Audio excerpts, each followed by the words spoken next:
let's begin. So once again, I showed this beginning of last month's webinar, but welcome to year 4 of the Trees Around the Globe Student Research Campaign, and we are celebrating with some ICET2 mascots here. We have Paige the Penguin, and then his big brother doesn't have a name, just part of the logo. But as you know, ICET2 is a major part of this campaign because we started the campaign the day ICET2 launched on September 15th, 2018. So, welcome everyone. Now, as I mentioned earlier, if you were on, have you taken the Globe Campaigns Teacher Survey? You may have received an email with the link that looks similar. Well, it's the link on the bottom that says oregonstate.qualtrics.com and with a extension on the end of that. This is a survey that is put out by our evaluators for our NASA Earth Science Education Program, that NASA Science Activation Program that these campaigns are part of.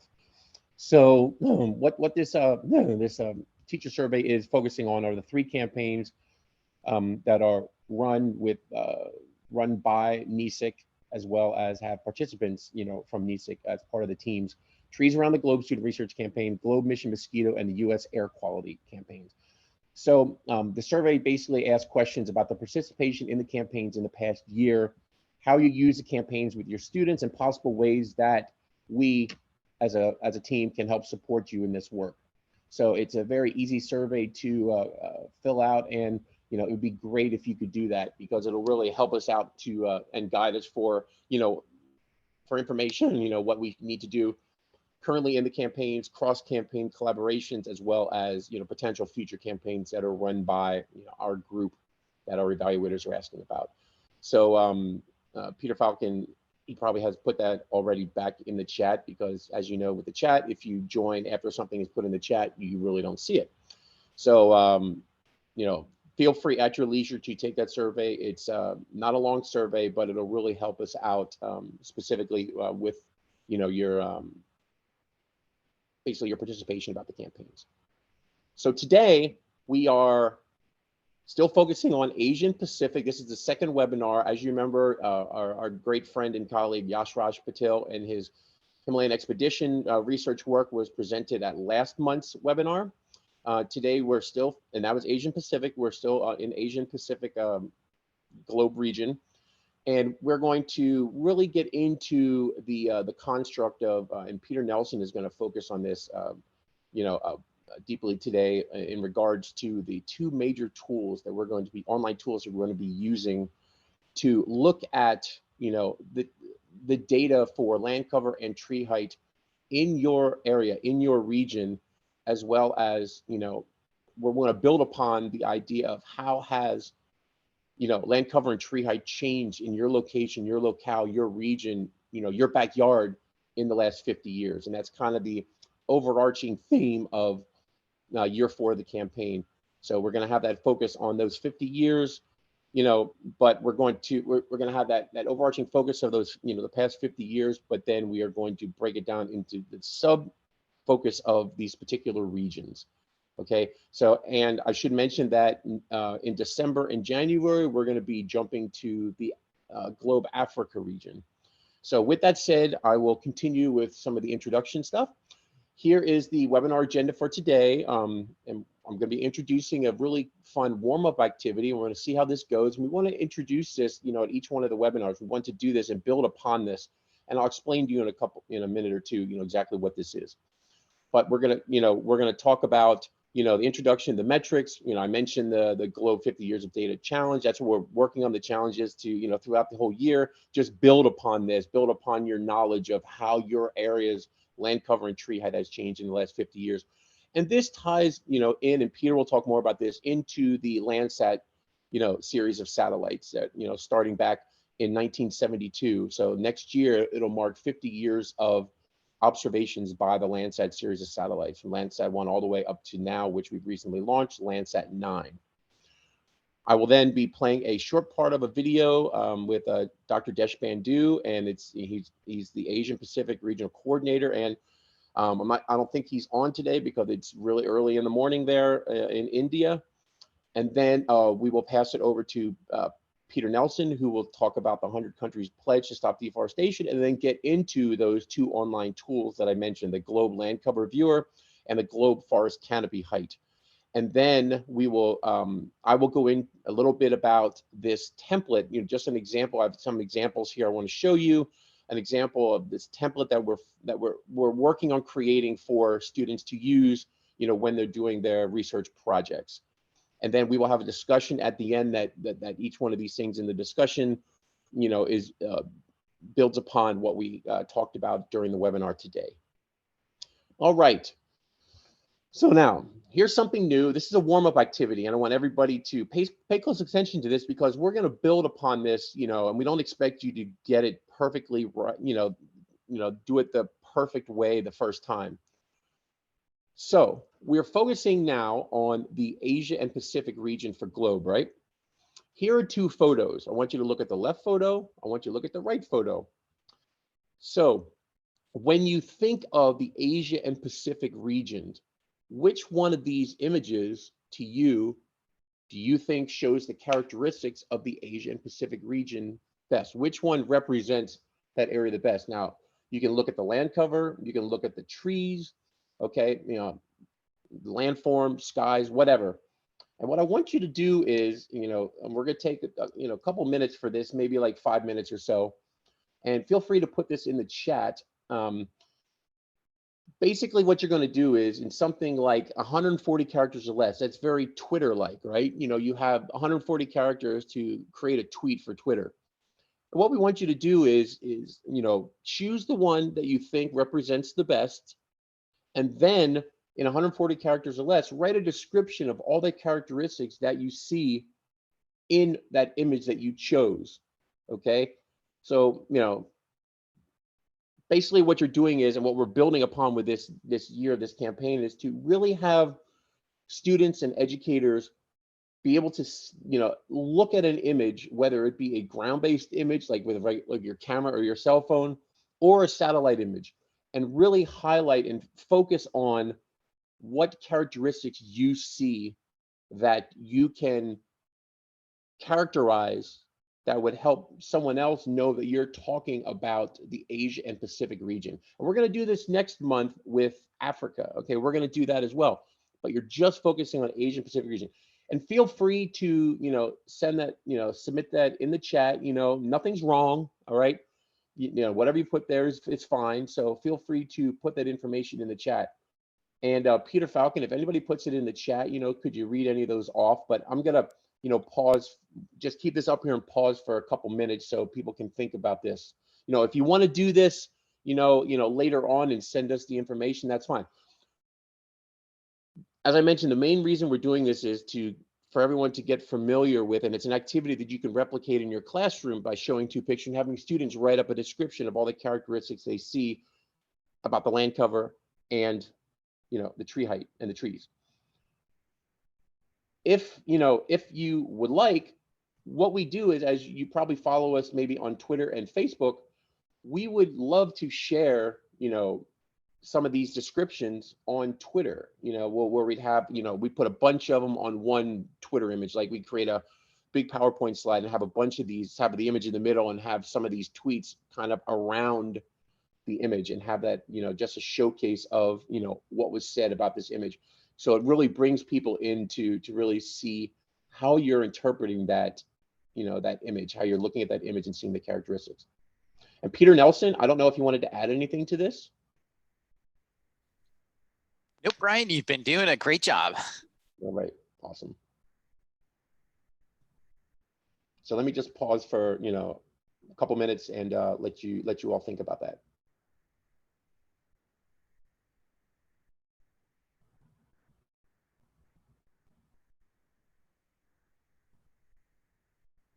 And I should mention, this is also a great way for students to, work through research projects when, if they look at a series of images of ones that they took, in their local environment, whether it's with a Globe Observer or, just pictures that they've taken in their their local environment, to to ask questions about what they see, create hypotheses of, do the satellite images that I see here match up with the images that I took with my phone or with the NASA Global Observer?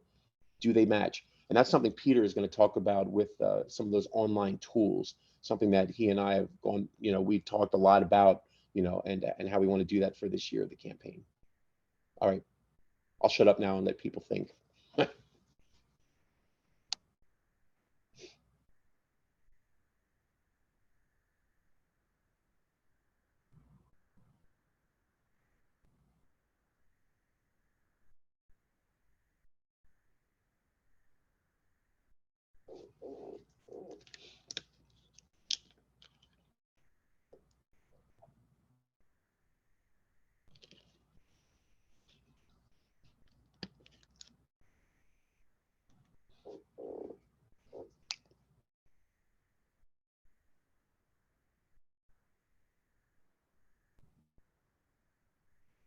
Peter Falcon, has anyone put anything in the chat yet?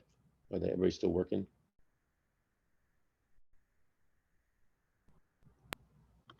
It's probably better to unmute when you're talking. Yes, we actually did get a response. Marcus asked, "We can't enlarge the pictures. Can you see the detail? Can't see the details." So he's asking if the images can be enlarged somehow. Maybe look and see if you can. I'm not sure if I can because it is on PowerPoint. Let me see what I can do here. No.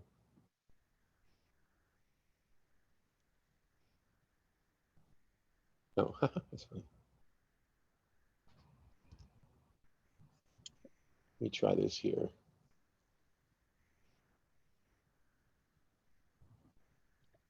That looked like it got bigger.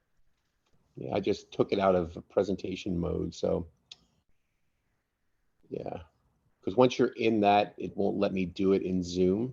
It won't let me just, let me see if I can make it a little bigger here. I can't get both of them on screen big, but I'll try to just put it like this maybe. Anna did write that she says Asia is very diverse. It has arid areas and very humid areas as well. Ah, that's great. Yes, it's a big region for sure.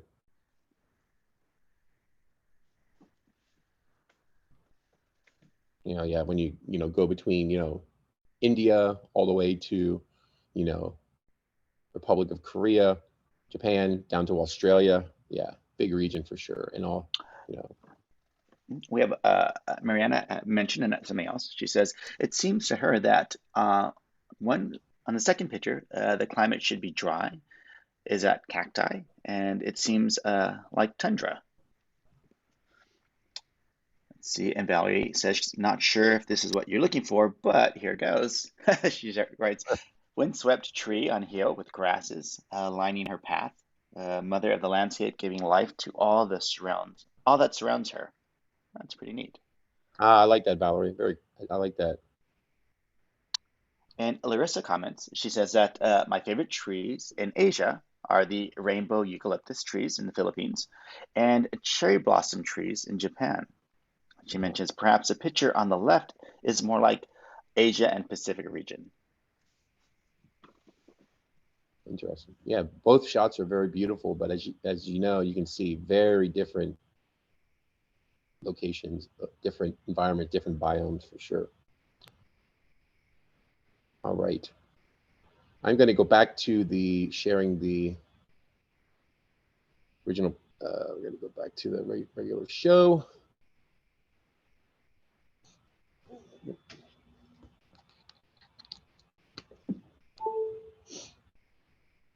All right. So I'm going to move on, but thank you all for that. And, we'll build upon this as the webinars move forward throughout year 4. We just wanted to try this out. And, if you have any suggestions, please feel free. Or if you have any photos that you think will be great for this activity, please send them my way. You all know my email, so, I'll put in the chat as well after I stop sharing. But feel free, because if you took some really great pictures and, you want someone else to, others to take a look at it and try to identify all the characteristics, please feel free, and we will include that in a future webinar.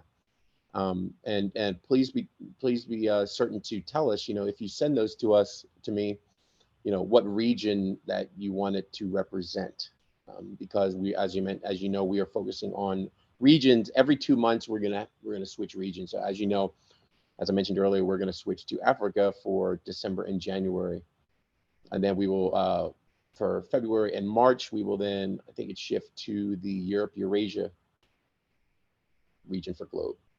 So, all right, let's move on. And thank you all for entertaining that. And hopefully you had fun doing that. It looks like we had some great comments in the chat as well. Core campaign team, here we go. You know us. Some metrics here, and I always pointed to the bottom, are actually year 4. We're moving pretty fast with year 4 with a lot of the awesome observations coming in and measurements. We have over 4,000 measurements from over 1,000 global sites just since October 1st of this year when we started year 4. With the full campaign, you can see we're getting close to that 100,000 measurement mark for these 3 major protocols. Actually, it'd be essentially 4 protocols. We have the biometry tree height, we have land cover, and then we have the green up, green down, which could be it's essentially 2 separate protocols. But we're closing in on the 100,000 mark. Hopefully, we may not get it by next month, maybe January, February. We'll probably hit that 100,000 mark for these 4 protocols, and we're at over 34,000 sites. So there's where we have active members for the campaign, where we have people coming into the webinars and participating in some of the challenges as well. And hopefully, with this year, we're going to be increasing, or going back to some of the intensive observation periods. And we're hopefully going to be doing that with some of the other campaigns, where we're going to be collaborating with Mission Mosquito. We'll be collaborating with the European Phenology Campaign, specifically the European Phenology Campaign when they do their spring green up campaign. And we will then focus on, taking observations of basically green up with tree height and land cover observations. So that's what we hope to do for the intensive observation period. So stay tuned for that. And here's a map of what we see since the beginning of the campaign. You can see we got a lot of stuff going on here, lots of, tree height, land cover, greenings. As you can see, though, there are some areas where there's a lot of open space. And as you know, if you zoom into that, you'd see a lot more open space happen. But this is the representative of the 91,154 measurements from 34,105 global locations during the campaign since September 15th of 2018. And as you see, we have a lot of blogs. We've had a lot of webinars. We have blogs that are over 126,000 views, with the blogs that are specifically related to the campaign. All right, so as you know, as I mentioned here, here's how we're focusing. I always like to show this just so you have an idea where we are and where we're going next. And I mentioned that we're going to Africa in the next 2 months, and then February, March, as I mentioned, Europe, Eurasia, April and May, Near East and North Africa region, Latin American, Caribbean, June and July, and North America, August and September. And then, potentially year 5, after starting would be October 1st of 2022. And we're going to be having these. We're actually in discussions right now with a lot of the other campaigns, and have really awesome plans that we're working on for Mission Mosquito, and a potential, very instructive, awesome joint webinar beginning of 2022. So let's move on here. So since we are focusing on the Asian Pacific region, I interviewed Dr. Deshpandu. I asked him a bunch of questions. I only planned for it to go a couple minutes, but I talk a lot, and Dr. Desh talks a lot. So we ended up with 6 questions, but getting over a 22-minute video. But I'm just going to show you the first couple minutes of this, because what we want to do for this is, for each region that we're talking about, we really want to, have the globe regional coordinator for that region talk about, the trees in their area, the land cover, as well as why it's important that we're doing this, why it's important to have ground-based observations with satellite observations and everything in between. So let me play this first part of the video, and it's pretty short. It's only, actually, this one's pretty long, but I'm just gonna play it about, after the first question. And then on the webinar page of the campaign, you might have seen that in the reminder, yesterday and today that I posted the entire interview with Dr. Deshbandhu on there, so you can feel free to take a look at that at your leisure. But let me go ahead and start this, and then we'll move forward. So, hey everyone, my name is Brian Campbell, and I am the lead for the Trees Around the Globe student research campaign. And today we are focusing on the Asia Pacific region for GLOBE, and we have a special guest with us where we're gonna, talk to for a couple minutes. So, would you please introduce yourself and your position within the GLOBE program? Well, I'm Deshbandhu. I am PhD in plant ecology, and my thesis was on forest productivity. And as I worked on plants productivity, the forest ecology, the soil science, so this tree campaign is very near and dear to me. I am the coordinator for the GLOBE Regional Asia Pacific Coordination Office, and I am associated with GLOBE now more than 20 years. And it is me. Yeah. Excellent. Thank you so much, Desh, for being here. So that's great. I love that, your training, your education is in, forestry. So that's perfect for the trees campaign. So in your eyes, why is it important for GLOBE participants? I know you're with the coordinator for the Asia Pacific region, but for all over the GLOBE community in 126 countries, especially though, why is it important for the participants who are in the GLOBE Asian Pacific region to be part of the Trees Around the Globe student research campaign? It is very important because there are 19 countries, GLOBE countries in the Asia Pacific region. And out of that, 3 countries are the mountain countries, like Nepal, Mongolia, and Bhutan now. And there is always pressure in the mountain ecosystem. So the trees are very, very important for the mountain areas. And the most of other countries, either they are island countries or countries having a lot of quite a long sea coast. Now, it is very important to have plants and trees along with the coastal area because we have seen tsunami. We are looking for these typhoons and cyclones. And if there are trees, then that helps the community, the people, and reduce the damage to the environment and the property. So it is very important that in our region, tree planting and the tree protocol and the tree campaign is very, very important. I know in some countries, like in Philippines, there are 20 cyclones every year, typhoon. And like countries like Palau, Marshall Island, Micronesia, they have regular, sea disturbances, and on their coastal, if you have trees, then that is very important. And even those countries, there is a lot of deforestation, and tree plantation is very important. I'm not going to go into the details, the reason for deforestation, but the deforestation is at an alarming rate. And tree campaign, planting of trees, is very, very significant, and it's good that GLOBE is working on this and then. All right, I'll go ahead and stop that there. And as I mentioned, if you go to the webinar page on the for the Trees campaign, under the webinar page, we have this video accessible. It's on YouTube, and you can take a look at it at your leisure. And it's about the longer version of it is about 23 to 25 minutes. I can't remember the exact number, but it's what it is. So Dr. Bandhu says some amazing stuff in here about the importance of understanding trees and land cover in your local environment, and why understanding all about trees is important. So I'm gonna mention this slide here, and then I'm gonna pass it over to our own Peter Nelson. But one thing that we've been focusing on, this is definitely Peter's idea, because he is the expert on the online tools. Being a GLOBE partner who this is what he does for a living, at Oregon State University. He's an expert in looking at maps as far as land cover, tree height. He is a professor of cartography, so this is right up his alley. And I love listening to when Peter talks about these things, because I learn something all the time, because I'm not an expert in mapping and cartography and necessarily all the online tools that he is.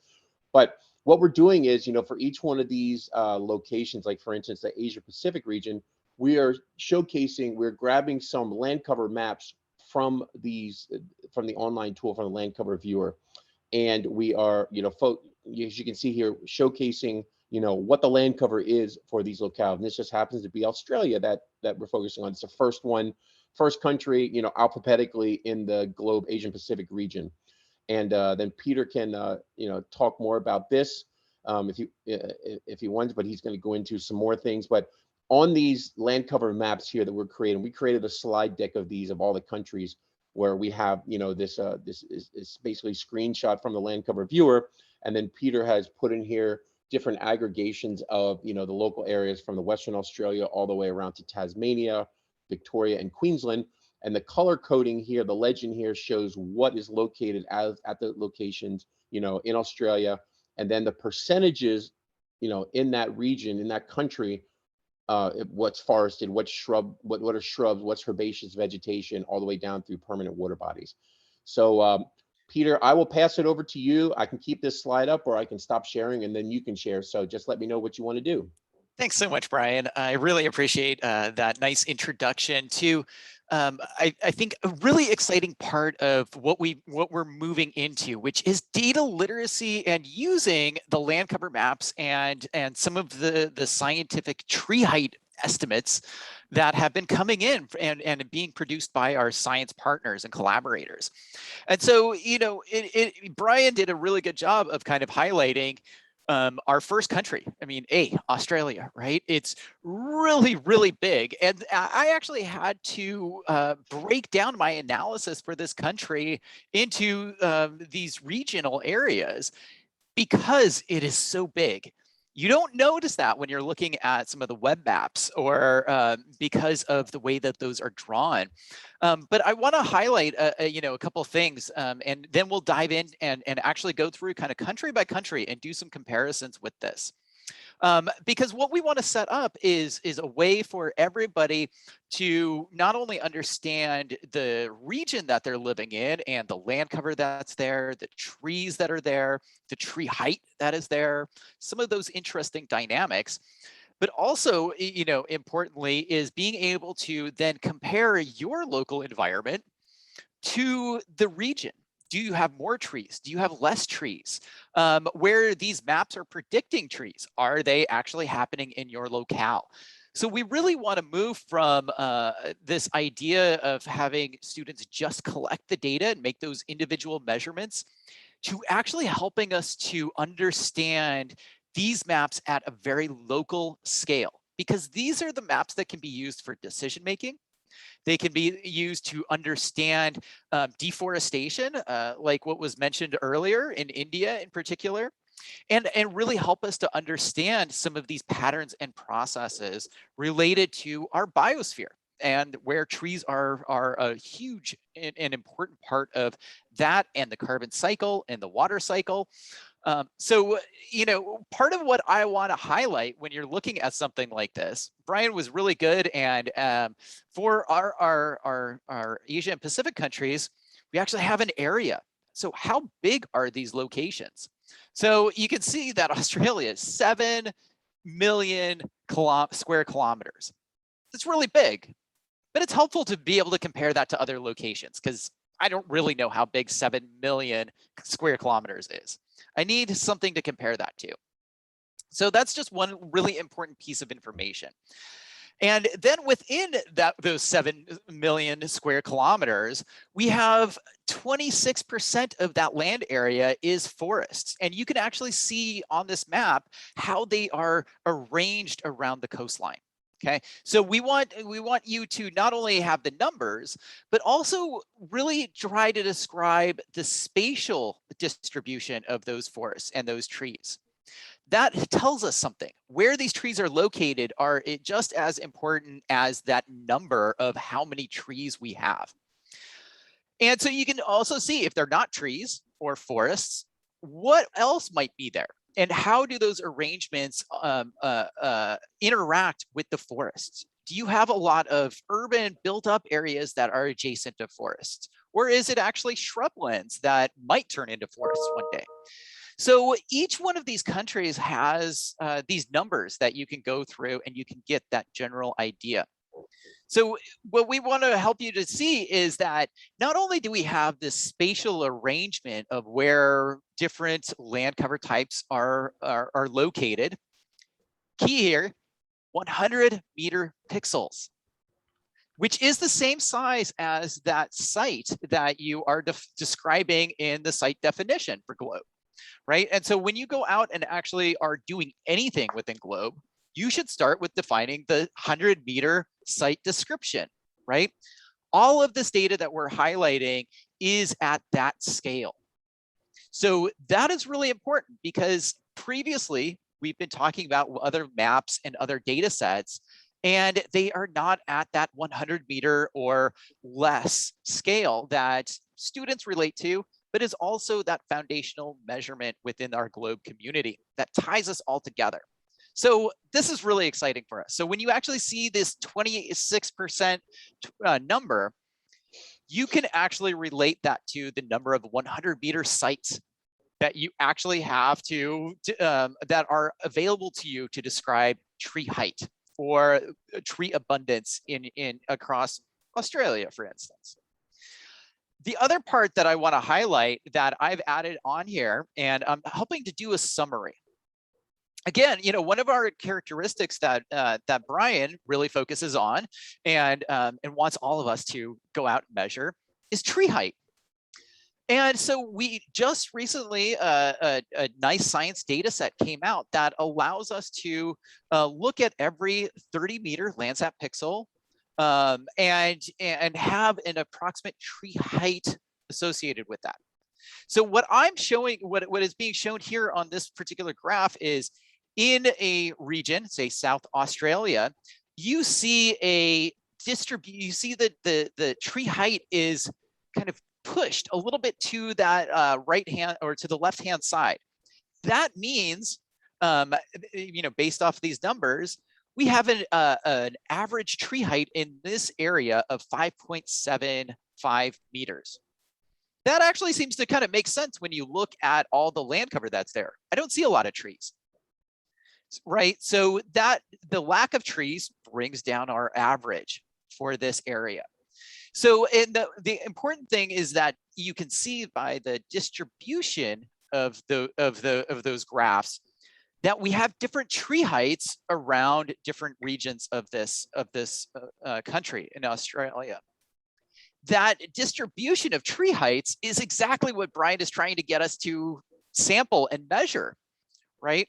So, that actually tells us something about the age of these areas, the age of these trees, maybe stresses or impacts that might be happening.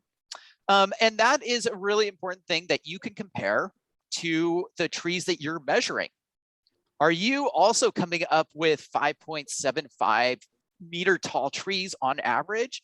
Or are you actually able to measure a couple of those really tall trees that are at 31 meters, right?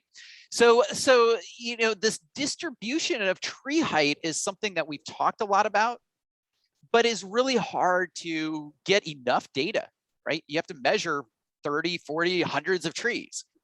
Here, we're showing what the satellites are estimating for this area. Okay, so the nice thing is this is global data, and as we go through and work through different regions, we'll be highlighting these different distributions and tree heights and asking you to help us to understand why it looks the way that it does. And importantly, right now, we're really just kind of showing a point in time. 2019, 2020, this is what it looks like today. We want to set this stage so that we can then walk back in time through the whole Landsat archive, the whole record, and be able to go back to 1972, or the earliest satellite image we have for your area, and be able to put today into this context. Did we have more forests in the past than we do today? Or have things changed? And what are causing those changes? Okay, so these are some of the fun questions that we can start exploring by getting into the data. And so Anna will highlight, and this is something that Brian, we want to actually help you do, is have students and have all of us replicate and look at this data for the globe data we are collecting. So not only should you hopefully be collecting that on the ground data, measuring those trees, hugging the trees, doing all those sort of things, but we have this digital data that should be used as well, and do some comparisons. What is the differences between these? So yeah, what areas did the satellite collect this for? So we're working with global data sets. So for this, we're looking at basically from the poles, the North Pole, all the way down to the Southern Pole, and all of the data involved. And so we've highlighted some of these before, and so now, Brian, if you actually want to pull up that our Google slide deck, yep. We'll just kind of go through, and Marina, I'll highlight a little bit about how we can go from country to country and look at this. And so our activities here are to help everybody maybe do some comparisons between this globe region and your globe region, right? We're starting off in the Asia Pacific, but we'll be moving towards everybody else very soon. So hopefully what you see is a demonstration, and it's something that you can go back and rewatch and follow the process. But I want to first just show some summary statistics here and some maps, so we can all kind of see this all at once. Not myself, but this. Perfect, thanks, Brian. So again, scientists have been working on mapping land cover since we first put satellites up in space in 1972. Perfect, Brian, that's exactly where I want to be. And so as a result, we have lots of data, and we've highlighted this before. Landsat was there at the beginning of when Globe started, and Globe and these protocols were meant to support the satellite missions.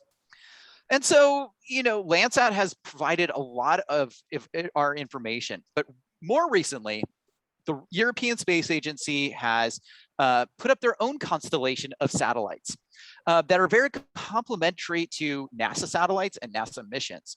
And those are the Sentinel series. And so this land cover map that we're working with is actually derived from these Sentinel data, very similar to Landsat. So we're talking very complementary. But it's important that that data set only goes back to 2015. So we can talk about some changes, recent changes, using these maps as well. But importantly, we kind of missed some information, especially that height and the structural piece. And so the Landsat and Sentinel data, the optical data, is enriched and enhanced and fused together with the JEDI data, or the ISAT-2 data.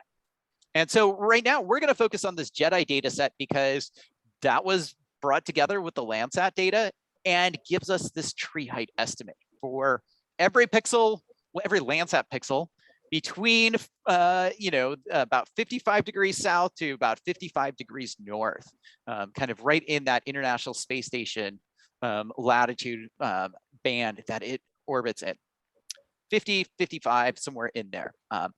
And so, so we want to give you the tools, and we want to highlight this particular region. So if we go to this next slide, Brian, number 3, you'll see here we've got Australia again, exactly where we kind of started off, and I highlighted what we'll be talking about here. So again, you see different distributions of tree height depending on the region that you're looking at. And part of what you're seeing here is definitely an influence of the ocean, right? And the storms and the water and all of that sort of influence. So a lot of the trees in Australia are along those coastlines. And so, you know, what we end up seeing, what I've added is the number of 30-meter Landsat pixels that were summarized to provide that tree height estimate. Look at the millions of pixels that were summarized to come up with this graph. Okay. Can our students, can our globe community ever hit 1 million observations? You know, we're talking about large numbers here. So the key here is we want to sample these and then compare our sample to this measurement that's there, right? And so you know, the key to pay attention to is the shape of this distribution and the number of pixels that go along with this. Okay, so here we're wanting to give that overview, and Australia has some really interesting patterns. And so we hope to see some pictures and some data and some description about maybe why it looks the way that it does from our partners out there. Brian, if we go to slide number 4, I wanna quickly highlight a couple of the other areas, because it gets interesting as you start moving away from a particular country and start looking at other ones of our participating countries outside. Bangladesh is one of these countries that is a little bit more low-lying. You can see a lot of croplands that are there. Most of the forests are closer to the ocean again. Notice a pattern here. The closer you are to oceans, tends to be the more forest you have. This is an area that gets flooded out an awful lot. But what's great that I see here is that the average tree height is actually taller in Bangladesh than it is across all of Australia. We've now moved up to 9.4 meters in height with a maximum height of 39-meter tall trees. Okay, very interesting, different shape, different dynamic.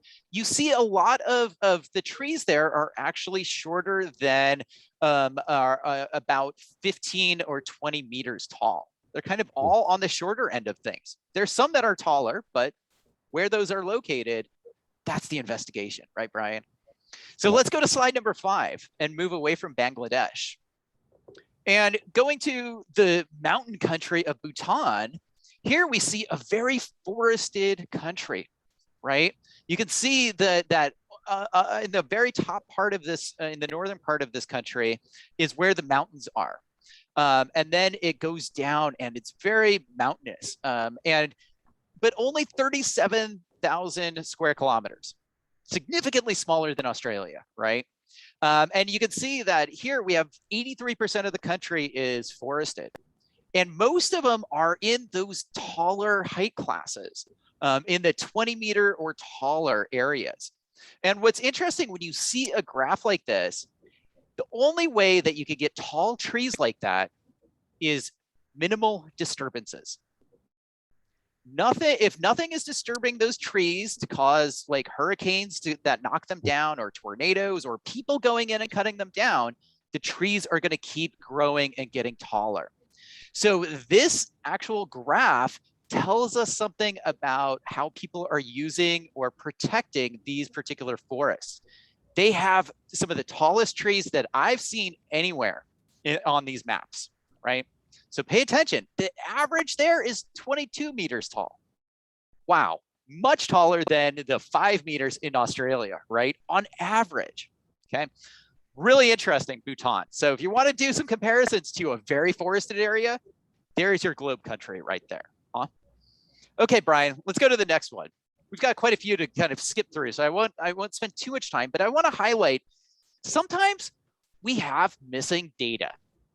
And so here is an example where one of our data sets, Fiji, is mapped out, and we have the land cover that's telling us, wow, for this 18,000 square kilometer country, we have 86% is covered in forests. Wow. And it's really interesting when you look at this, well, where are people living? How is this arrangement? And why would this country have so much forest?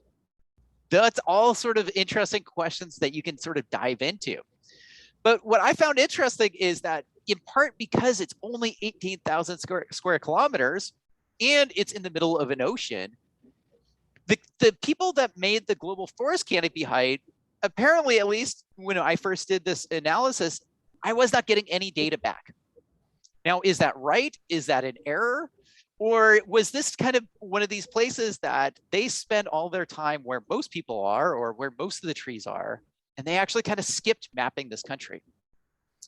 I don't really know offhand. This is one of those questions that come up when you start looking through the data. You can find anomalies like that that then require more investigation. Does anybody have any like hypotheses that they may want to put in the chat related to why they think it might not be? Yeah, thank you, Brian. Yeah. Yeah, because looking for these data gaps or errors is a great opportunity for all of us. Scientists have made predictions here, or not, right? Maybe they didn't make predictions. And if they didn't make predictions, that is a place where the globe community can really add information and maybe even ask the developers of this map, why did you miss our country? And again, it could have been something I was doing, right? So those, looking for those, that would be really a wonderful thing.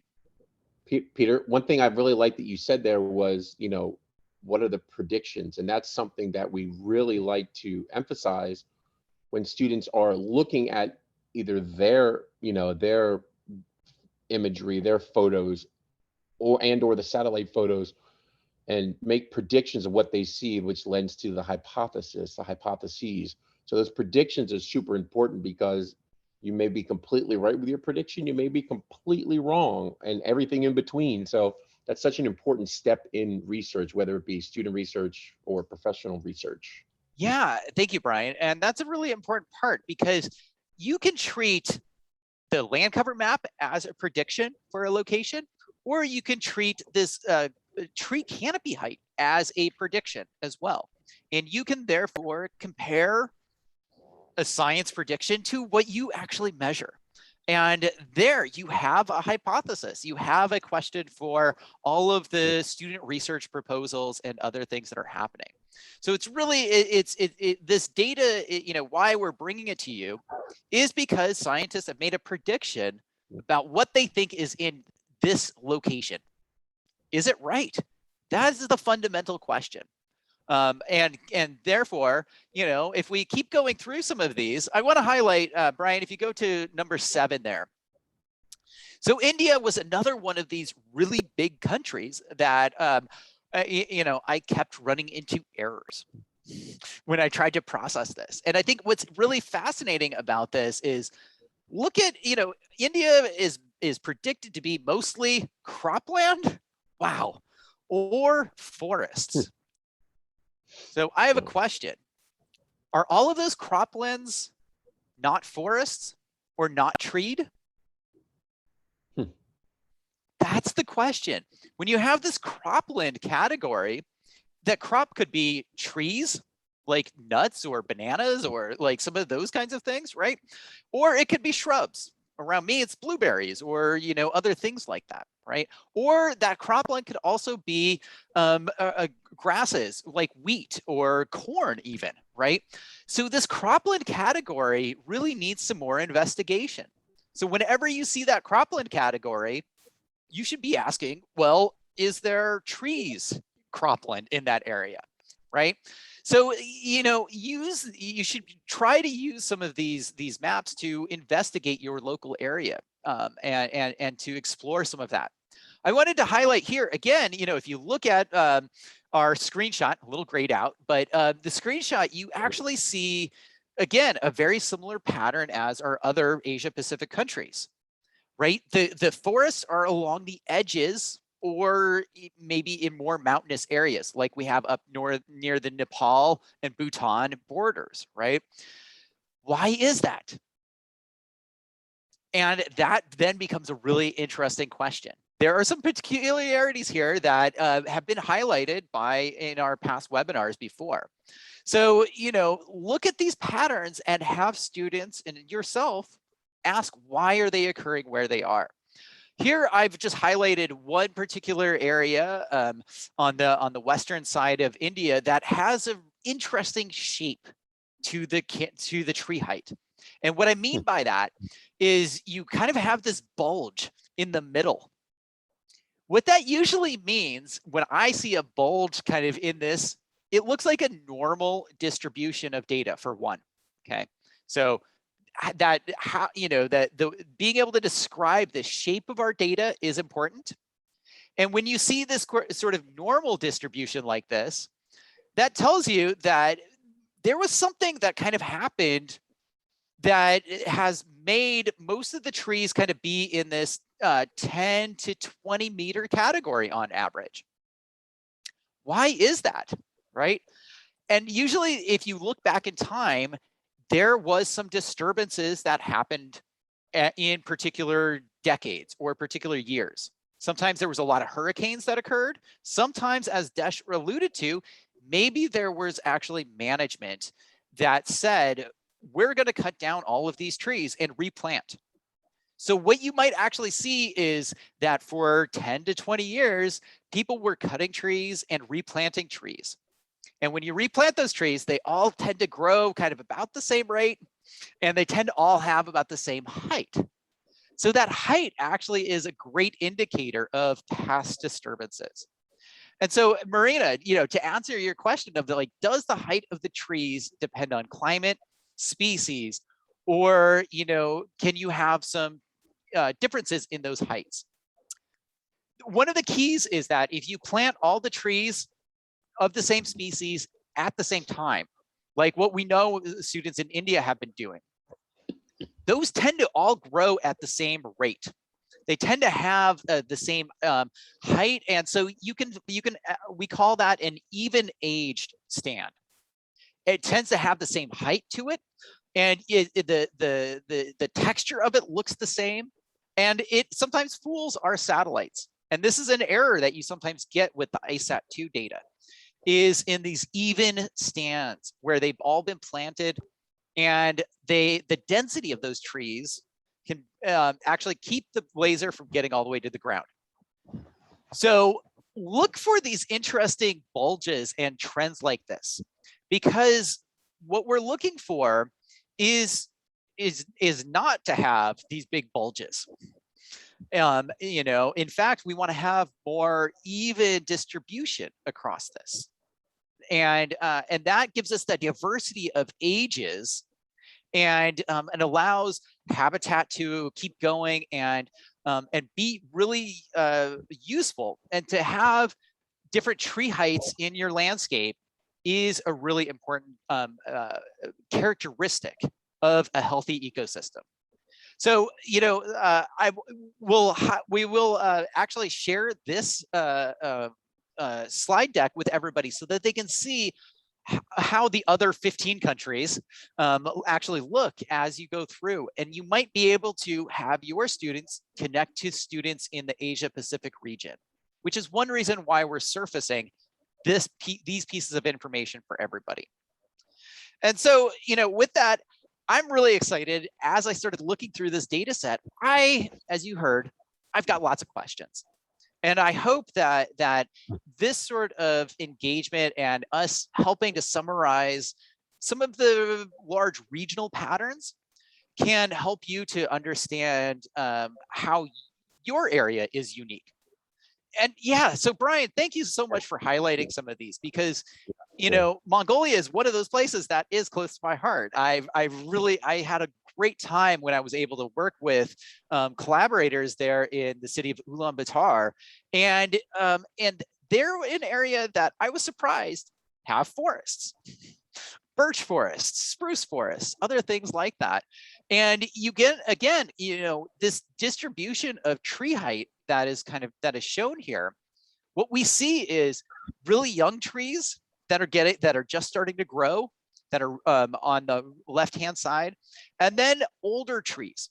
And I think what's interesting and important about this is you kind of see a tapering off of tree height because of what Desh was describing, the stresses of this particular environment that doesn't get a lot of snow or rain, It doesn't get a lot of warm temperatures necessarily. And it is on this high mountain plateau. Really interesting, fascinating pieces as you transition from the forested areas of Russia down into the dry areas of the Gobi Desert. And so, you know, these transition zones, you can see it in a lot of our maps where you go from forested into usually shrublands or herbaceous cover right around those. Those transition areas are great places to go sample because they may not be trees today, but they are the areas that the trees are slowly spreading out into in some cases. So those transition zones are really excellent. And so we were trying to give you some ideas of where you should sample, because that's a big question we always get. Where should I make my measurements? So we can tell you exactly where some of these science questions kind of come up, but also use these maps to guide and have your students go to some of these locations and compare what they see to these locations and this map. So Marcus, what we are actually highlighting is the land cover map that is coming from collaborators in the Netherlands and Belgium area that are showing us the land cover piece. And we have there's another map that we have to go to, another tool, and that's this GLAD tool. So Brian, I'm going to take over here and switch to our next conversation. Okay, and because I want to highlight that a big reason why we're talking about forests and this particular piece of things is in part because of the conversations and negotiations that have been happening in Glasgow related to climate change treaties and obligations that people want to make to try to, I think, increase our average tree height around the globe. That's kind of the best way that I could put it, because by increasing our average tree height, we are actually increasing the amount of carbon that is stored in these natural areas like this.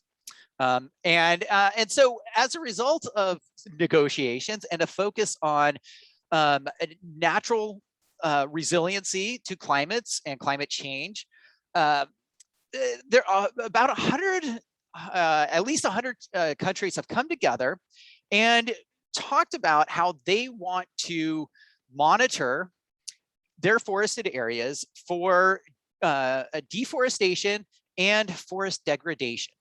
Okay, and so you can we'll share this with you. But what 100 countries plus, many of them are globe countries, and we'll highlight this in a moment. But I want to mention that what these countries have agreed to do is strengthen shared efforts to conserve forests and other ecosystems and accelerate their restoration. So we've heard from a lot of GLOBE students who are wanting to do restoration activities. Using these tools that we're highlighting is one way you can monitor a country's participation in these global treaties. You know, and so facilitating trade and development policies internationally and domestically that promote sustainable development and sustainable commodity production and consumption. So that cropland category. So all of these things work towards countries' mutual benefit and that do not drive deforestation and land degradation, right? So how do we actually monitor some of these goals that people are putting into place, and that that 100 different countries, and if we scroll down, 141 countries, I've been mistaken, 141 countries, and I would hope that almost all the globe countries are participating in this monitoring effort. You know, if you find your country listed on here, what we're highlighting is really, really important, because we need to be able to track future activities. So things that people are planning on doing.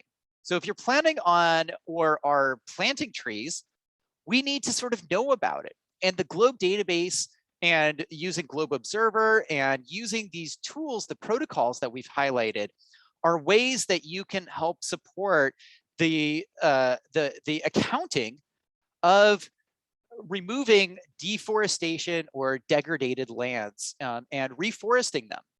Okay, so we can really play a big part together in our campaign by looking at these maps, doing our data collection, and reporting local activities by using the Globe database.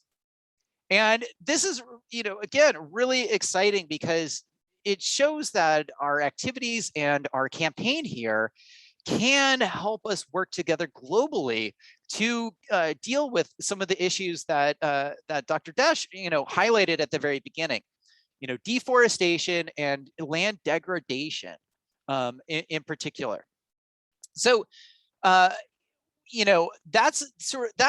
I think an important piece that you might bring up as you're talking about this campaign, why we're doing this campaign, and importantly, if students are involved with this, they are being part of the monitoring, mapping, and measuring of our carbon budget and parts of our landscape. Really, really important. So Marcus, I wanted to highlight, that what we are actually showing when I was highlighting that global forest canopy height map, it's actually on this particular tool and using Google's Earth Engine. And this allows you to type in a particular location. And so if I just go to Switzerland in general, right?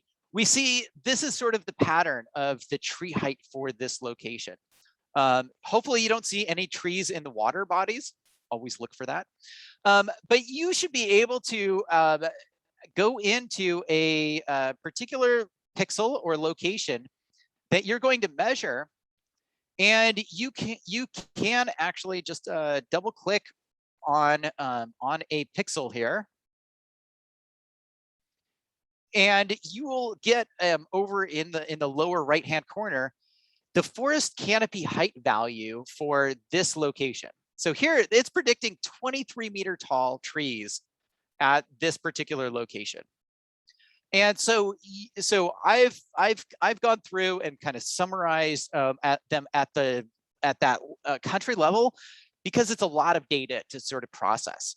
So if students are interested in that aspect of doing a little bit more of the remote sensing, or sort of how to do that analysis, that will be something that Brian and I are working on writing up. Again, this data set just came out. And so how we access it in a way that doesn't overwhelm everybody is a little bit of a challenge. And so if you have ideas, or you have students that are interested in exploring the raw data, or the data at a city level or regional level, we can help facilitate that analysis. Okay, so we've highlighted this particular tool today, the Global Land Cover Viewer, and this does give you the ability to go in and get statistics just like what I've shown.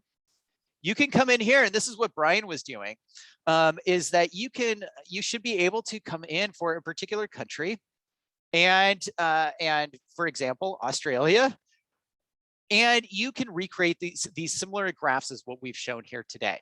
You can do some comparisons that we'll get into in a moment, or a little bit down the line. But importantly, your students and you can actually download this report, so you have the numbers and you can make the maps, the graphs, and you could do some further analysis. So we're really trying to facilitate your access to these tools by using these viewers. The data is accessible other places, but these are the two places that we think that your students will be able to start working with the data and start sort of understanding the local context of their measurements, their globe measurements, and how they relate to these estimates or predictions that scientists are making in particular locations. So hopefully with that, we've given you some good context. We've given you a tool, a second tool, And don't forget about your third tool, which is always the globe database, right? So have fun exploring some of these pieces that we've highlighted. And we're looking forward to moving to some other regions so that by the time we have gone through all of our globe regions, we'll have a full summary of average tree height and average land cover in our globe areas. So with that, I'm going to hand it back off to Brian, and let's continue on and see what kind of questions or things that people might want to explore with this. Thank you, Peter. Yeah, Peter, take a note at Janet's message here. She said, in Alabama, a number of years ago, some of the old forests were cut and replaced by pine plantations. In fact, the then governor loved to say that there were more trees than when he came into office, read that he was in the paper business. Would those pine plantations be designated as cropland or forest? And that reminds me of what you showed in, India with some of those images as well. So yeah, that's a great question. It is, because it really gets into this this piece of land use versus land cover, and so part of what we're showing is land cover, and one of the things that is becoming more possible with the land use question, cropland, if we can detect that it's been mowed, we can see a greenness actually change at a certain frequency, a timing. We can then say, oh, that's a cropland. Trees are a lot more challenging, and trees in particular locations, within a couple years, you actually don't know that it wasn't, it was cut down. And so this is where that time series and the history really allows us to understand not only today, it looks like it's trees or it's treed, but also go back in time to see exactly when those trees might have been cut down, and importantly, when they were planted, and sort of how successful were they in planting. Because we've seen in the Southwest, if you don't observe that pixel within 4 years of the tree planting, you actually will not be able to detect that in the Landsat imagery. It will look just like all of the other sort of young trees. And but if you go to like Alaska or further north, we could actually wait about 9 years. And we can actually still see sort of the signal. We can see the edges. We can see some of those characteristics that tell us that people cut those trees down. In Southwest the United States, and in these areas where trees grow really, really fast, we have to really be observing those things a lot faster because the trees are just growing a lot faster. And so this is where first we start off with, what does it look like today? And then we use some of those things that, like Marina mentioned, we have a certain type of pine that is growing in this area. Luckily, people know about the approximate growth rate. So if a tree is a particular height, we can approximate how old it is with it, right? And so this is just kind of an important piece that when things were planted or when they were cut down or some of these changes, we sometimes can see from space, but if there's clouds like this image behind me, a satellite will not see it.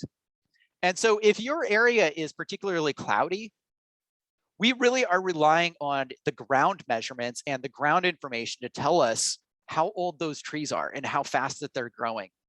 And so this is kind of the challenge of mapping the 60,000 different tree species that are out there, all the different growth rates, and also it's incredibly important to think about how the climate has been changing over time as well. And so the trees that we plant today, are they going to survive? That's really the fundamental question. So our job doesn't stop when we put that tree in the ground. Our job stops never, actually. We want to know how successful that tree is in growing and be able to watch it over its entire life. So be involved in that piece of things. And because these are the challenges that scientists have, trying to see through clouds, trying to have the ground information, and having it be right in your locations. So I'm really excited about this, and I notice there's a couple more pieces here in the chat, but I'll highlight this is where the land cover photos really can be useful, because you are doing a remote sensing measurement on the ground, and so sometimes you can't do a tree height measurement. There's a lot of reasons. If you still actually do a land cover measurement using Globe Observer and get a photo, that photo actually gives us information about the light and the characteristics of that pixel at that point in time. And it's a really easy sort of rapid way that you can gather information that can help us just tell us what is in this location, grass, shrubs, some of those sort of things that can help us to understand these predictions that the scientists are making for if we're in area.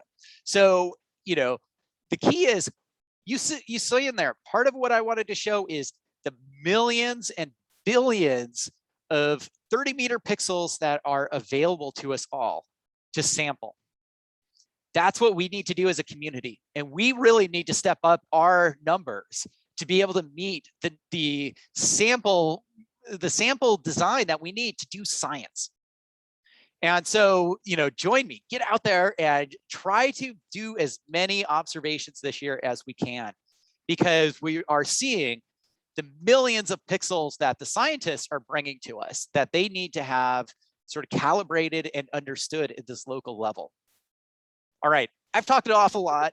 I really appreciate everybody, keying in on some of these things, but I wanted to set us up for this really exciting real science activity that we're going to be doing together over this next year, celebrating 50 years of Landsat and all of the incredible science that has happened with remote sensing and the GLOBE program over that amount of time. Thank you, Peter. Let me just highlight something here that Peter mentioned. I mentioned earlier. We're creating this template for student research, and I'm going to share this right now. And as Peter mentioned, we are working on this as we go, because there's things we want to add to it. We find out things we want to add to, and just we change our ideas all the time.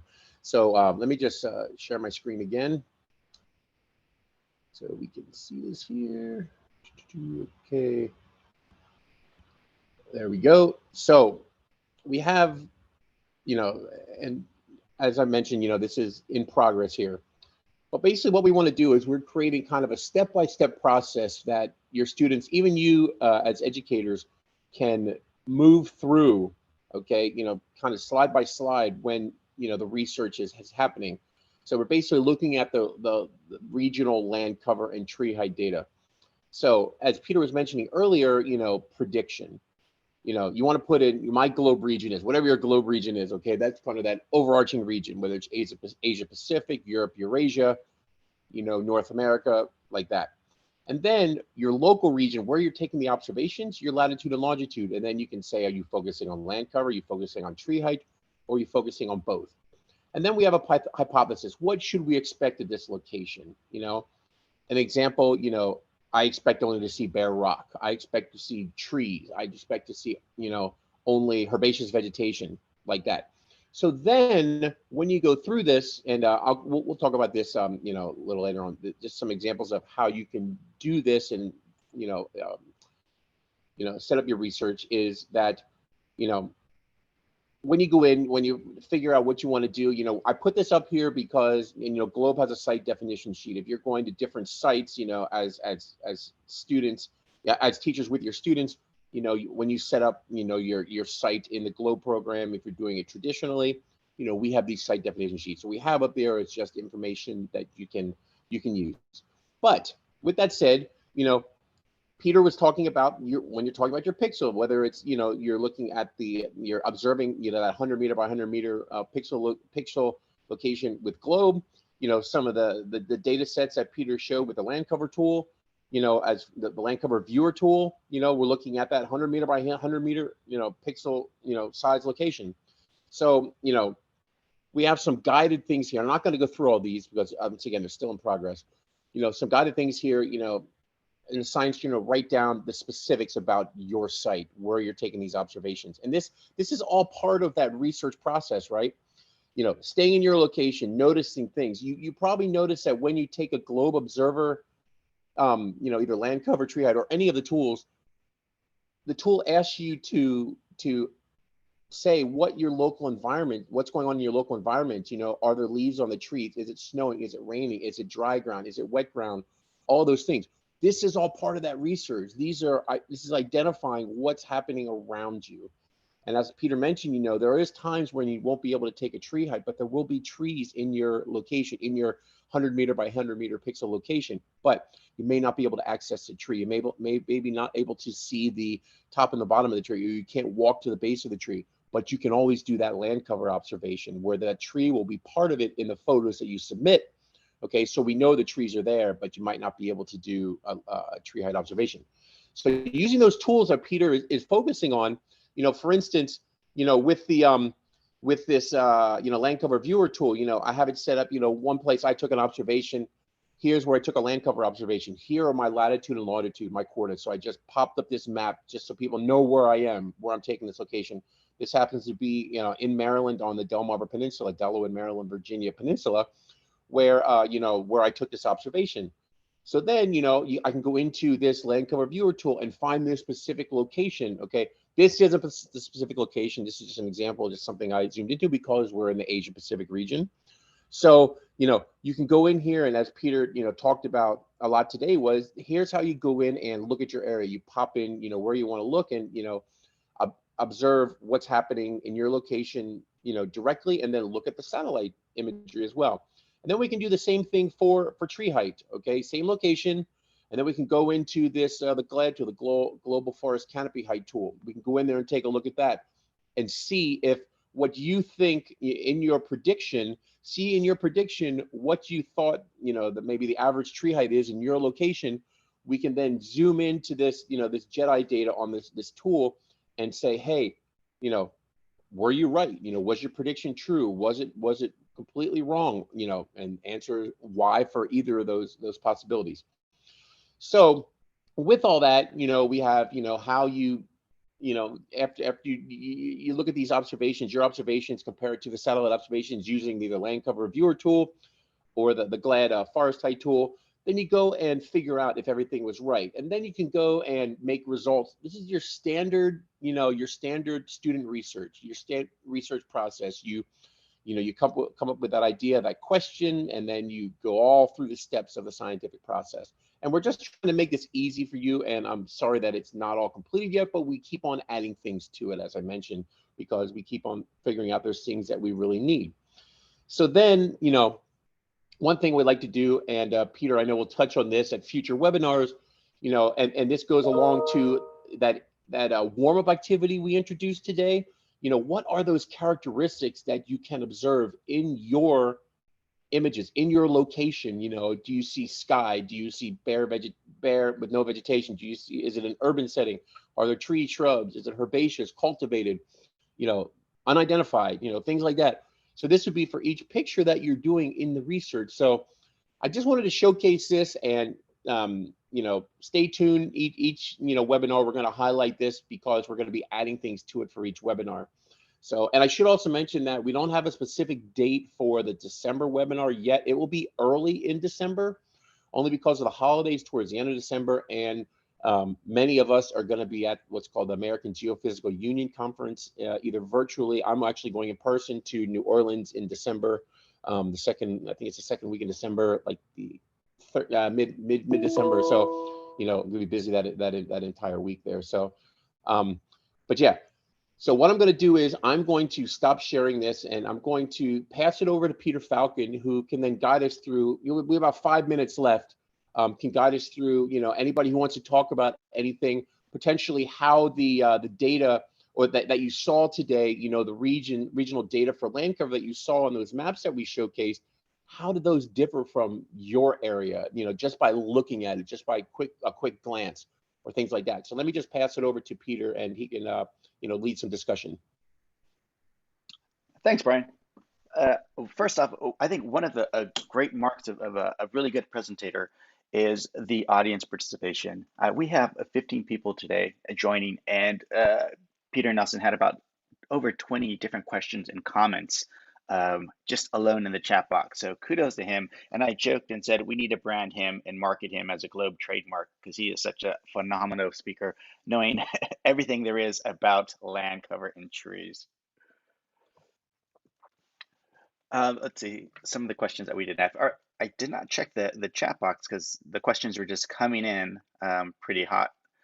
But does anyone have any other questions that they want to add that Peter didn't get to? He did a great job of actually addressing the questions as they came up in the chat box. So there's not much there. He pretty much answered them all as it is. But if anyone else has anything else they want to add, please do in the time that we have remaining. Hi, Peter. And hi, both Peters. Great presentation and great tool, the land cover tool. I don't know if you already covered it, but when I went in there to kind of play around with it, I was confused by the difference between the single class forest, the single class forest and the open or closed forest. Could you? Yeah, Valerie, I can definitely talk about that. So the key here is you basically have trees as a category, right? And then you can start getting more detailed into, are they closely spaced trees or are they more openly spaced trees? That's kind of a first easy sort of distinction, kind of how close are they spaced? And then the next distinction is, what type of leaf is it? Is it a needle leaf or a broadleaf?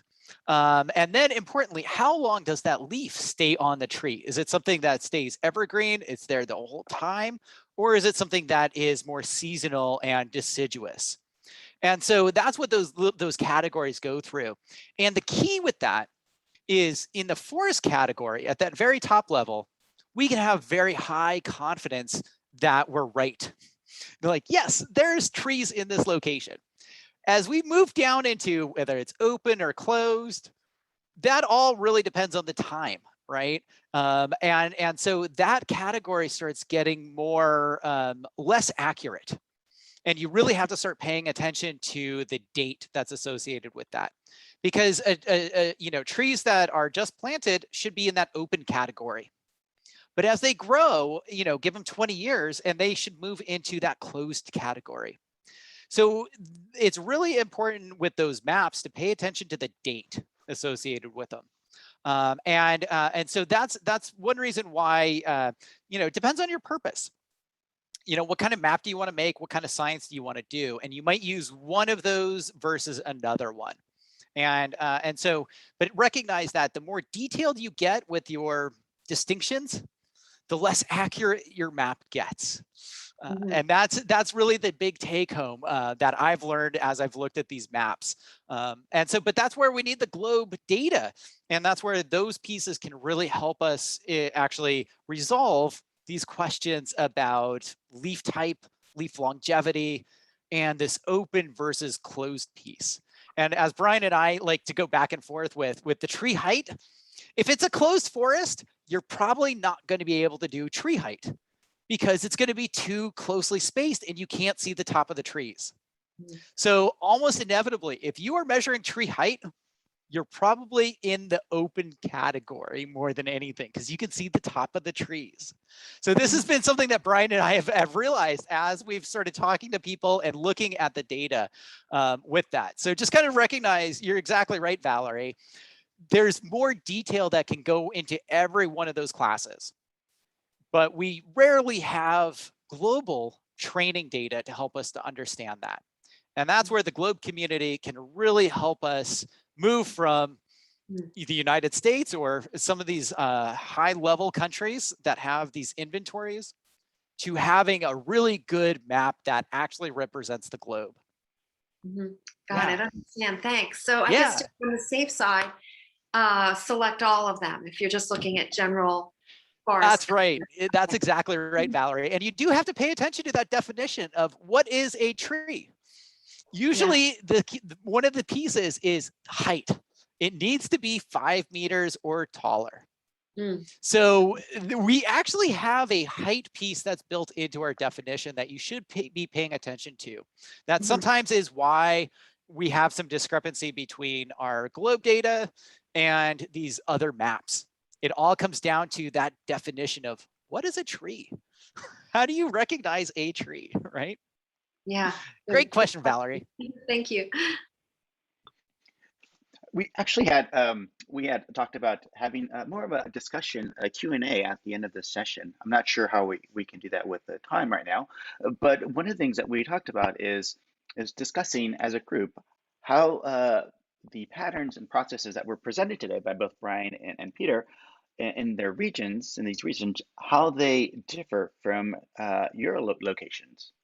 So if you like to discuss that, that's a question that we can kind of just pose to the group here to get more audience participation.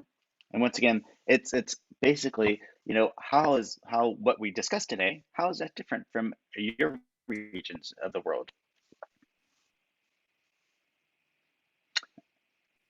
And I see Anna has a question. So we'll go to Anna's question, then we'll come back to that so you guys can have some time to think about it. So Anna asked, could we relate the meteorology to the height of the trees and also the elevation of the terrain? I'm thinking that for an investigation with these tools. That is thoughts. Excellent. Okay, I will just explode with enthusiasm about that because a really good sort of experiment is actually elevational transects. If you're lucky enough to live in a place that has, you know, some mountains or something like that, right? Because we do know that mountains really affect the rain amount and precipitation. So Anna, I really love that as an idea because you can sample at certain elevational bands. And what we found, many people have found, is that there is a relationship between tree height and sea surface temperature, of all things. And so there is this dynamic that that plays into when and how much precipitation you get. Here in Oregon, some researchers found that at the 4,000 foot elevational band, they were able to actually create a relationship with sea surface temperature. Not for the trees above that elevational band or below that elevational band. There was kind of this little magic place where as the sea surface temperature went up, the amount of rain and tree growth also went up at the same amount. So there are these really important characteristics between the tree height and the age of the tree and those climate variables. And there's a lot of places where you might be able to find the climate variables and relate that back to some of those tree height graphs that I was showing, right? And that does relate to the age of the trees. And so if you know something about the age of the trees, like when things were planted, it makes your investigation a little bit easier like that. But yes, you know, this is one of the great things that we are now able to do with the satellite data, in particular Landsat, is we finally have 30 years of climate, of observations that allow us to actually look at a climate piece rather than just weather, year-to-year variations. We can actually look all the way back to 1984 and take the meteor or climate data and compare it to some of the tree height and tree growth information and look at those changes over time. So, you know, these pieces of how tree growth relate to climate, they're embedded and they're wedded together. And that's one of the great things about trees is that they are actually encoding inside of their cells what is happening with the climate all around them. So, you know, that we'll Brian and I will find some good resources to highlight this part because it is a really important part of what trees can actually tell us about our landscapes and past climates. Is it's all in the wood. All of that's right there. So thank you for that, Anna. And Brian, let's make sure to follow up a little bit on sort of deep time with trees. Yep, perfect. Yeah. Peter, you have one more question before we end, and this is from Janet. She's asking some great questions today, by the way. She has a follow-up question. She's asking, looking at all forest type layers, that layer could be important for our above questions. And she notices that it is labeled as 2015. Where does that type of tree data come from? Our observations. And Janet, if you want to clarify in any way, please feel free to unmute to discuss that. Okay, thanks for allowing me to do that. So I'm really fascinated back to my pine versus old hardwoods and our other questions we were asking. So I went to the layers, and when I click on all forest types, it only goes back. I mean, the latest date is 2015. Yes. And so when I see that, I was curious about where the type of tree data comes from, because that would be really important in following up on some of my earlier questions as I look at change over time and what's planted. And I don't know, it just begs a lot of interesting questions as I start looking at the layers. That's really great, Janet, because this is one of so this comes from the Sentinel data series and Sentinel satellite series that the European Space Agency put up in 2015. And that's the reason why it starts in 2015, is that's when the memory actually begins, right? And so on this viewer that we're showing is you can look at yearly, so 2015, 2016, 2017, 2018, and then the most recent year, 2019. And so we're kind of restricted to that date range. Usually there's a lag because it takes a while for those satellite images to come down and for people to process it and do that. That's one reason why it's sort of usually a year or two behind.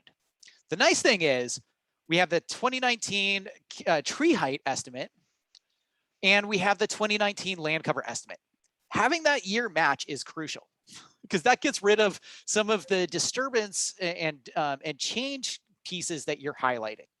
Okay, so we want to minimize that date discrepancy as much as possible. And so you can look back for just the last 5 years of change on that site. But luckily for us, we have scientists who are working on creating a global layer of change going all the way back to 1984.